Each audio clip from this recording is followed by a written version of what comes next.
আসসালামু আলাইকুম। এটিএন বাংলার সংবাদে সবাইকে স্বাগত জানাচ্ছি। আমি তনুজা দাস। এবার বিস্তারিত। করোনার সংক্রমণ বেড়ে যাওয়ায় এবার বাগেরহাটের মংলায় শুরু হয়েছে ৮ দিনের কঠোর বিধিনিষেধ। সকাল থেকে বন্ধ করে দেওয়া হয় দোকানপাট, শপিং মল ও যানবাহন চলাচল। তবে চালু থাকছে বন্দরে পণ্য খালাস কার্যক্রম। উপজেলা প্রশাসনের কর্মকর্তারা জানিয়েছেন, সম্প্রতি করোনার সংক্রমণ অতিমাত্রায় বৃদ্ধি পাওয়ায় এই নিষেধাজ্ঞা দেওয়া হয়েছে। এদিকে করোনা পরিস্থিতির তেমন উন্নতি না হওয়ায় চাঁপাইনবাবগঞ্জেও ষষ্ঠ দিনের মতো লকডাউন চলছে। জেলা স্বাস্থ্য কর্মকর্তারা জানিয়েছেন, গত ২৪ ঘন্টায় ১৮৮ জনের নমুনা পরীক্ষায় ১০৭ জনের করোনা শনাক্ত হয়েছে। এই জেলায় এখনও সংক্রমণ হার রয়েছে ৫৯%। লকডাউনের সময়সীমা বাড়ানোর বিষয়ে জেলা করোনা প্রতিরোধ কমিটির বৈঠকে সিদ্ধান্ত নেওয়া হবে বলে জানিয়েছেন civil surgeon Zahid Nazrul Chowdhury. Corona সংক্রমণের হার ৫০%-এর বেশি হওয়ায় মঙ্গলবার থেকে চাঁপাইনবাবগঞ্জে এক সপ্তাহের জন্য সর্বাত্মক লকডাউন করে প্রশাসন। আমাদের রিপোর্ট আসছে টোটাল ৬৪১, তাতে ১৬১ পজিটিভ এবং শতকরা হিসাব করলে 25%, এবং তার আগের দিন ছিল ৪৮%। সেই হিসাবে দেখা যাচ্ছে যে আপনার কমছে। তো বেসিক্যালি একদিনের আপনার রিপোর্ট দেখে বা ২ দিনের রিপোর্ট দেখে এক্স্যাক্টলি কি অবস্থা বলা যায় না। রাজশাহীতে হঠাৎ করে বেড়েছে করোনায় মৃত্যুর সংখ্যা। গত ২৪ ঘন্টায় রাজশাহী মেডিকেল কলেজ হাসপাতালে চিকিৎসাধীন অবস্থায় মারা যান ১২ জন। এদের ৮ জন করোনা এবং ৪ জনের করোনা উপসর্গ ছিল। জেলা স্বাস্থ্য কর্মকর্তারা জানিয়েছেন, রাজশাহীতে করোনায় মৃত্যুর সংখ্যা এটাই সর্বোচ্চ। এছাড়া এই ভাইরাসে নওগাঁয় ২ জন এবং নাটোরে ১ জনের মৃত্যু হয়েছে। এই নিয়ে ৩ জেলায় মৃতের সংখ্যা দাঁড়ালো ১৫ জনে। উদ্বেগের সঙ্গে লক্ষ্য করছি যে চাঁপাইনবাবগঞ্জের রোগী ঠিক আছে, বাড়ছে, কিন্তু পাশাপাশি রাজশাহীর রোগী বেড়ে যাচ্ছে। আজকে ১২ জন এবং গত ৭ দিনেই ৫০ জন মারা গেছে, তার মধ্যে ৫০ জন পজিটিভ এবং ৫০ জন সাসপেক্টেড। মৃত্যু কিন্তু এই ৭ দিনে অনেক বেড়ে গেছে। রোগী বাড়ছে, বাড়তে বাড়তে আজকে ২০৪ জনে আসছে এবং প্রতিদিনই এত সংখ্যক রোগী আসছে যে আমরা একটু হিমশিম খেয়ে যাচ্ছি এদেরকে ম্যানেজ করার জন্য।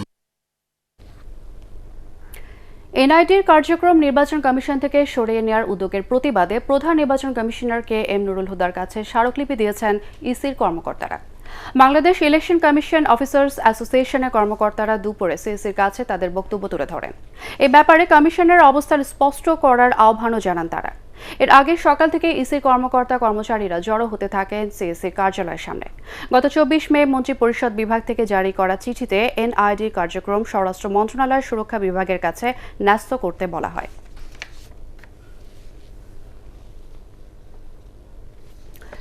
২০০২ সালে সাতক্ষীরায় তৎকালীন বিরোধী দলীয় নেতা বর্তমান প্রধানমন্ত্রী শেখ হাসিনার গাড়িবহরে হামলার মামলায় দণ্ডপ্রাপ্ত ৭ আসামির জামিন স্থগিতের আদেশ বহাল রেখেছেন আপিল বিভাগ। একই সাথে রাষ্ট্রপক্ষকে হাইকোর্টের আদেশের বিরুদ্ধে লিভ টু আপিল করতে বলেছেন আদালত।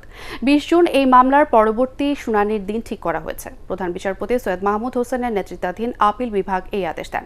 আদালতে রাষ্ট্রপক্ষে শুনানি করেন attorney general A M Aminuddin. আসামি পক্ষে শুনানি করেন ব্যারিস্টার মাহবুব উদ্দিন খোকন। এর আগে দণ্ডপ্রাপ্ত সাতক্ষীরা জেলা আইনজীবী সমিতির সাবেক সাধারণ সম্পাদক অ্যাডভোকেট আব্দুস সাত্তার সহ ৭ আসামির জামিন ৩০ মে পর্যন্ত স্থগিত করেছিলেন চেম্বার জজ আদালত। ইন্টারনেট দুনিয়ার অনেক ভালো দিক থাকলেও কিছু তরুণ তরুণী বেছে নিচ্ছে এর খারাপ দিকগুলো। নারী পাচার গ্রুপ, কিশোর গ্যাং গড়ে ওঠার পেছনে এর বড় ভূমিকা সামাজিক যোগাযোগ মাধ্যমের অপব্যবহার। পারিবারিক ও সামাজিক শিক্ষার অভাব এবং নজরদারি না থাকায় তারা সহজেই অপরাধে জড়িয়ে পড়ছেন বলে মনে করেন বিশেষজ্ঞরা। আরও জানাচ্ছেন মনির হোসেন তপু।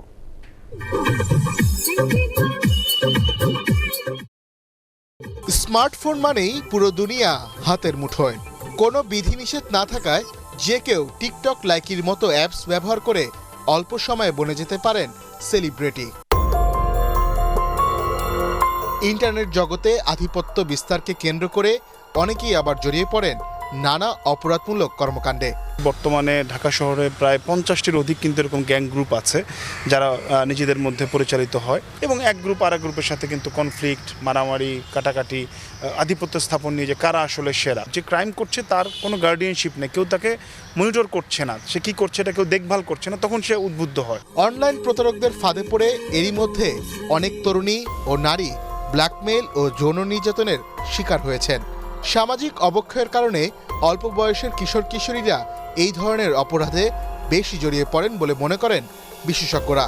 মনোসামাজিক বিকাশ তাদের আবেগের বিকাশ এবং নৈতিকতার বিকাশ বা মরাল ডেভেলপমেন্ট, সেই জায়গাটিতে কিন্তু আমরা খুব কম গুরুত্ব দেই এবং সেই কম গুরুত্ব দেওয়ার কারণে তাদের নৈতিকতার বিকাশগুলো বাধাগ্রস্ত হচ্ছে। টিকটকের মধ্যে একটা ফলস হিরোইজমের প্রবণতা আছে, যে সে টিকটক করবে, তার অনেক ফ্যান ফলোয়ার হবে, সেখান থেকে কিছু ইনকাম হবে, এবং যারা এই টিকটক করে অলরেডি একটা পর্যায়ে চলে গেছে, ফেমাস হয়ে গেছে, তারা কিন্তু তাদের এই যে যেই আধিপত্যটা বা তার যে একটা ফ্যান ফলোয়ার, সেই জায়গাটাতে তারা কিন্তু এটাকে মিসইউজ করছে।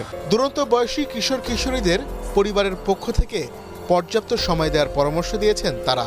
একই সাথে তারা কি করছেন, কোথায় যাচ্ছেন, কাদের সাথে মিশছেন, সব বিষয়ে খেয়াল রাখতে হবে বলেও মনে করেন বিশেষজ্ঞরা। মনির হোসেন তপু, এটিএন বাংলা, ঢাকা। বিদেশগামী শ্রম অভিবাসীদের অগ্রাধিকার ভিত্তিতে করোনা টিকা দেওয়ার প্রয়োজনীয় পদক্ষেপ নেওয়া হবে বলে জানিয়েছেন প্রবাসী কল্যাণ ও বৈদেশিক কর্মসংস্থান মন্ত্রণালয়ের সচিব ডক্টর আহমেদ মনিরুস সালেহীন।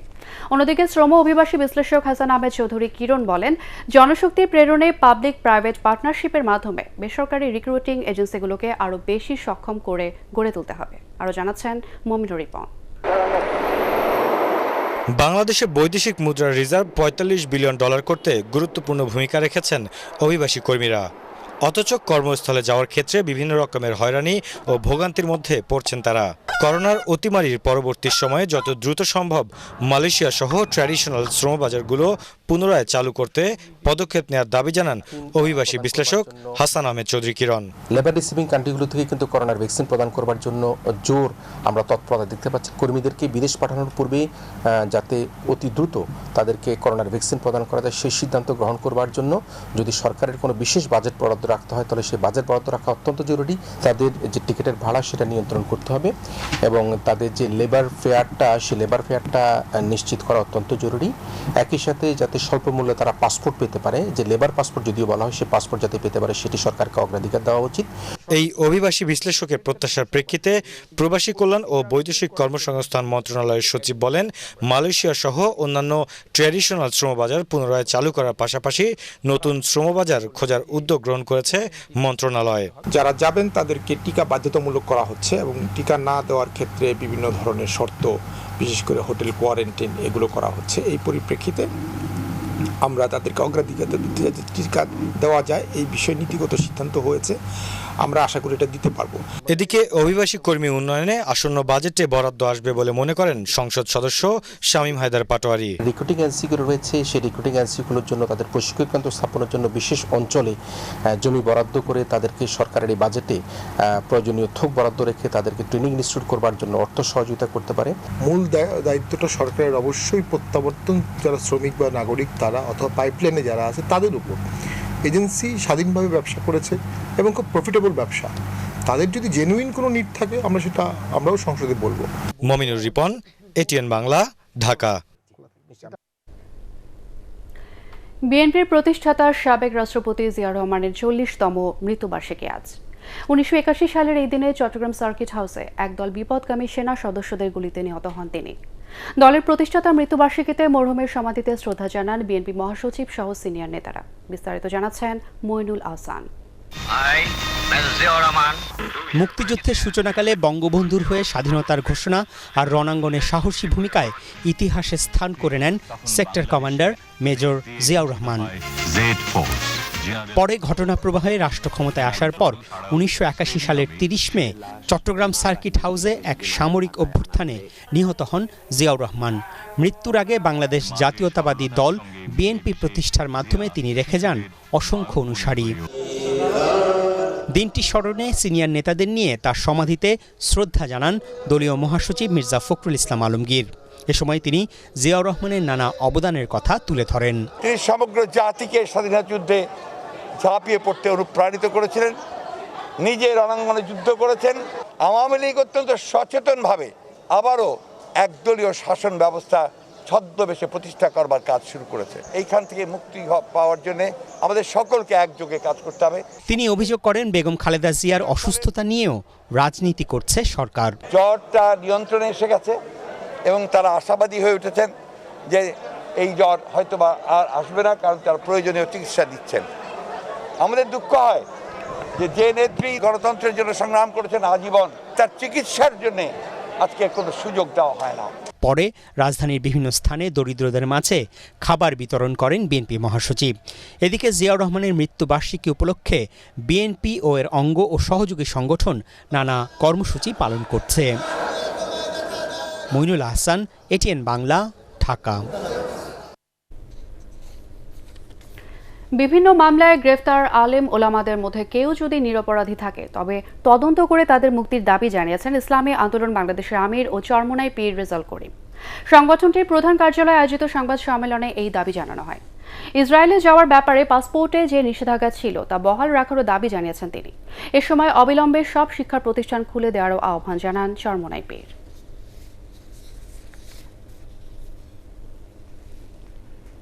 এবার জানাবো শেয়ার বাজারের খবর।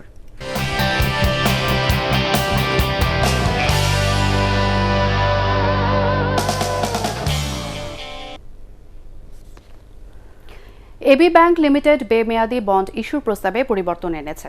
প্রস্তাবিত বন্ডের আকার 500 কোটি টাকা থেকে বাড়িয়ে 600 কোটি টাকায় উন্নীত করা হবে। অন্যদিকে বন্ডের সব ইউনিট প্রাইভেট প্লেসমেন্টের পরিবর্তে 10% তথা 60 কোটি টাকার ইউনিট পাবলিক অফারের মাধ্যমে এবং বাকি 540 কোটি টাকার বন্ড প্লেসমেন্টের মাধ্যমে বরাদ্দ করা হবে। ব্যাংকের পরিচালনা পর্ষদের সভায় এসব পরিবর্তন আনার সিদ্ধান্ত নেওয়া হয়। এর আগে গত 11 মে ব্যাংকের পরিচালনা পর্ষদের বৈঠকে বন্ড ইস্যু করে পুঁজিবাজার থেকে 500 কোটি সংগ্রহ করার সিদ্ধান্ত নেওয়া হয় এবং প্রাইভেট প্লেসমেন্টের মাধ্যমে বন্ড বরাদ্দ করার কথা ছিল, কিন্তু বিএসইসির নির্দেশনা অনুসারে প্রস্তাবে পরিবর্তন আনা হয়। পুঁজিবাজারে তালিকাভুক্ত 6 কোম্পানির পরিচালনা পর্ষদের সভা আজ অনুষ্ঠিত হবে। দুপুর 1:35 আল আরাফা ইসলামী ব্যাংক, বিকেল 3টায় কনফিডেন্স সিমেন্ট, 3:30টায় ফার্স্ট ফিন্যান্স, তাওফিকা ফুডস এবং স্ল্যান্ড ইন্স্যুরেন্স এবং সন্ধ্যা 7টায় আমান কটন লিমিটেডের সভা শুরু হবে। সভায় কোম্পানিগুলোর 31 মার্চ 2021 সমাপ্ত সময়ের অনিরীক্ষিত আর্থিক প্রতিবেদন পর্যালোচনার পর প্রকাশ করা হবে। হঠাৎ করে ফরিদপুরে শুরু হয়েছে পদ্মা নদীর ভাঙন। গত দুদিনে ঘণ্টায় নদীগর্ভে বিলীন হয়েছে 300 মিটার ফসলি জমি। হুমকির মুখে রয়েছে 2 ইউনিয়নের কয়েক লাখ মানুষের চলাচলের একমাত্র সেতু, শহররক্ষা বাঁধ, বসতভিটা, মসজিদ, মাদ্রাসা, স্কুল, বাজার সহ বহু স্থাপনা। নদী ভাঙন রোধে দ্রুতই ব্যবস্থা গ্রহণের দাবি জানিয়েছে স্থানীয়রা। ফরিদপুর প্রতিনিধি কামরুজ্জামান সোহেলের তথ্য ও চিত্র রিপোর্ট জানাচ্ছেন জাহিদুল আলম অভি। বৃহস্পতিবার ভোর থেকে হঠাৎ করে ফরিদপুর সদর উপজেলার ডিগ্রির চর ও নর্থ চ্যানেল ইউনিয়নে ভাঙন শুরু হয়। মুহূর্তের মধ্যে ভাঙনের ভয়াবহতায় বিলীন হয়ে যায় প্রায় 300 মিটার এলাকা, বিলীন কয়েকশো মিটার ফসলি জমিও। হঠাৎ করে ভাঙন দেখা দেয় আতঙ্কে নদী পাড়ের মানুষ।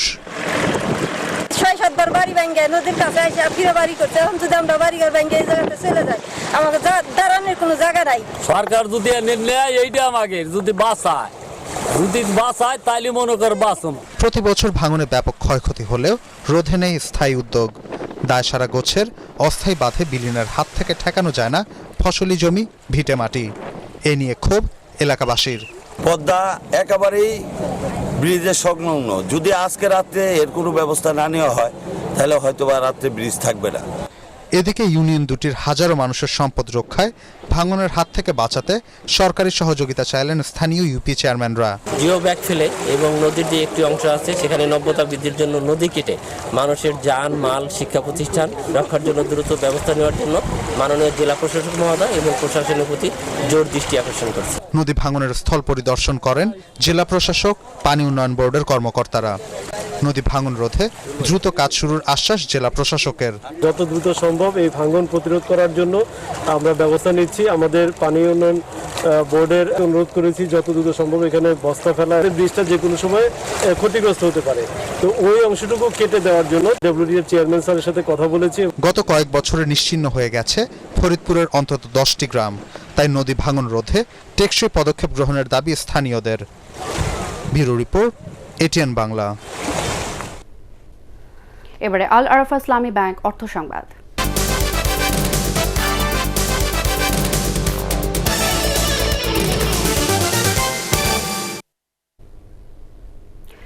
নেত্রকোনার আটপাড়া উপজেলাধীন মনসুরপুর বাজারে অভিযান চালিয়ে 5টি ব্যবসা প্রতিষ্ঠানকে 5,000 টাকা জরিমানা করেছে ভ্রাম্যমাণ আদালত। এ সময় রাজস্ব ফাঁকি দিয়ে নকল ব্যঞ্জল যুক্ত বিড়ি বিক্রি ও মজুদ এবং পরিবেশ দূষণকারী পলিথিন বিক্রির অপরাধে ধূমপান ও তামাকজাত পণ্য নিয়ন্ত্রণ আইন এবং পরিবেশ নিয়ন্ত্রণ আইনে এই জরিমানা আদায় করেন জেলা প্রশাসনের নির্বাহী ম্যাজিস্ট্রেট নারায়ণ চন্দ্র বর্মন। অভিযানে নকল ব্যঞ্জল ব্যবহার করে সরকারি রাজস্ব ফাঁকি দেওয়ার অভিযোগে আলম বিড়ি, জনি বিড়ি সহ বিপুল সংখ্যক বিড়ির প্যাকেট, পরিবেশ নষ্টকারী পলিথিন জব্দ করা হয় এবং পরে তা মনসুরপুর বাজার সংলগ্ন মাঠে জনসম্মুখে পুড়িয়ে ফেলা হয়। এবারে আন্তর্জাতিক সংবাদ।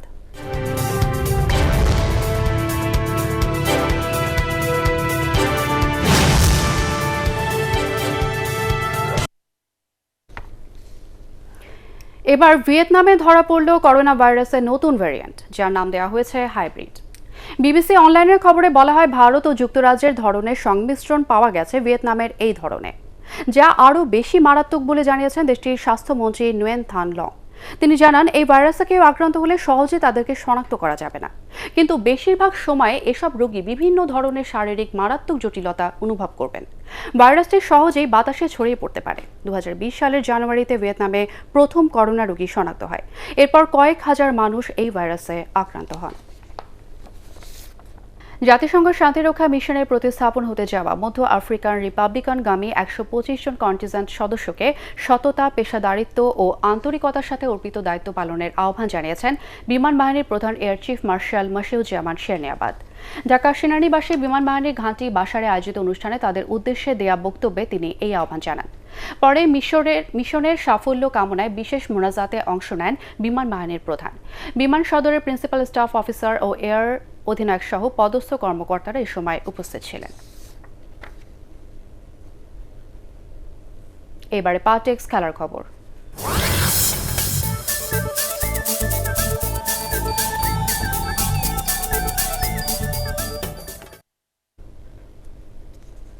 ম্যানচেস্টার সিটিকে 1-0 গোলে হারিয়ে উয়েফা চ্যাম্পিয়ন্স লিগের শিরোপা জিতেছে চেলসি। এই নিয়ে দ্বিতীয়বারের মতো ইউরোপিয়ান ক্লাব ফুটবলের শ্রেষ্ঠত্ব অর্জন করল ব্লুরা। কোচ টমাস টুখেল প্রথমবার এই শিরোপা জয়ের স্বাদ পেলেন। রিপোর্ট করছেন এস.এম. আশরাফ।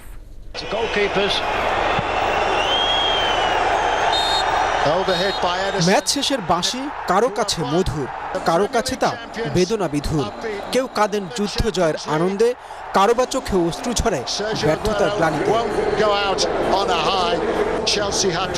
পোর্তোর এস্তাদিও দ্রাগো স্টেডিয়ামে অসংখ্য দর্শক দেখলেন কিভাবে ইংলিশ প্রিমিয়ার লিগ চ্যাম্পিয়নদের দমিয়ে রেখে দ্বিতীয়বারের মতো ক্লাব শ্রেষ্ঠত্বের মুকুটে নাম খোদাই করেছে চেলসি। জার্মান ফুটবলার কেই হাভার্টস চ্যাম্পিয়ন্স লিগে দলের জার্সিতে 1 গোল করে নাম লেখালেন ইতিহাসে। চেলসির সবচেয়ে দামি খেলোয়াড়, তার পেছনে 70 মিলিয়ন ইউরো খরচের প্রতিদান দিলেন 42 মিনিটে। প্রথমার্ধে ব্লুদের আক্রমণের ঝাঁজ বেশি ছিল সিটির থেকে, তবে ব্যবধান বাড়ানোর সুযোগগুলো কাজে লাগাতে পারেননি টিমো ওয়ার্নার। দ্বিতীয়ার্ধে আক্রমণে ফেরে পেপ গার্দিওলার দল। গোলের খোঁজে গ্যাব্রিয়েল জেসুস, ফার্নান্ডিনহোর পর শেষ ম্যাচ খেলতে নামা সের্জিও আগুয়েরোকেও নামিয়ে দেন গার্দিওলা। তবে এবার আর রূপকথা হয়নি। চেলসির রক্ষণ ভাগে পায়ের জঙ্গল তৈরি করে ফেলেন রুদিগাররা। সে রক্ষণ ভাঙা সম্ভব হয়নি ম্যান সিটির পক্ষে। যে দলটি ডিসেম্বরে প্রিমিয়ার লিগের সেরা 5-এই ছিল না, জাদুর ছোঁয়ায় সে দলটিকে কিনা ইউরোপের শ্রেষ্ঠ ক্লাব বানিয়ে দিলেন টমাস টুখেল, যাকে গত মৌসুমে ব্যর্থতার দায়ে ছাঁটাই হতে হয়েছিল পিএসজি থেকে। এবার তিনি মাঠ ছাড়লেন মাথা উঁচু করে, শিরোপায় চুমু দিয়ে আকাশে নীল রঙের আভা ছড়িয়ে। S M. Ashraf, ATN Bangla. Dhaka premier league টি-20 ক্রিকেটের টাইটেল স্পন্সর হয়েছে ওয়ালটন গ্রুপ। দুপুরে মিরপুরে এক সংবাদ সম্মেলনে আনুষ্ঠানিকভাবে স্পন্সর প্রতিষ্ঠানের নাম ঘোষণা করে বাংলাদেশ ক্রিকেট বোর্ড। এ সময় উপস্থিত ছিলেন ক্রিকেট বোর্ডের প্রধান নির্বাহী নিজামুদ্দিন চৌধুরী সুজন, ওয়ালটন গ্রুপের নির্বাহী পরিচালক উদয় হাকিম, বিসিবি পরিচালক জালাল ইনুস এবং কাজী এনাম আহমেদ।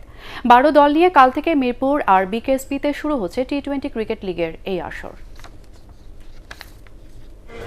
সকল টিমকেও সাজেস্ট করা হয়েছিল যে তাদের প্লেয়াররাও আগে টেস্ট করে আসুক, তারপরে আমাদের 26 তারিখ এবং 28 তারিখ 2 দিন কিন্তু আমাদের 2টা করে কোভিড টেস্ট করা হয়েছে।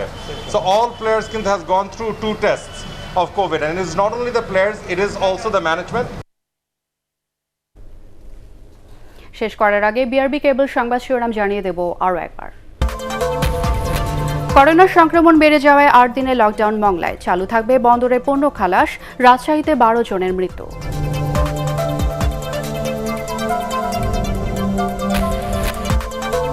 নির্বাচন কমিশন থেকে এনআইডি কার্যক্রম সরিয়ে নেওয়ার উদ্যোগের প্রতিবাদে সিইসির কাছে কর্মকর্তাদের স্মারকলিপি, কমিশনের স্পষ্ট বক্তব্য দাবি।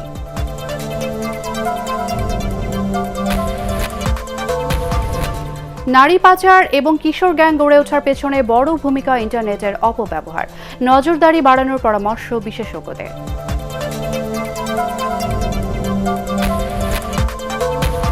এবং বিএনপির প্রতিষ্ঠাতা সাবেক রাষ্ট্রপতি জিয়াউর রহমানের 40তম মৃত্যুবার্ষিকী আজ।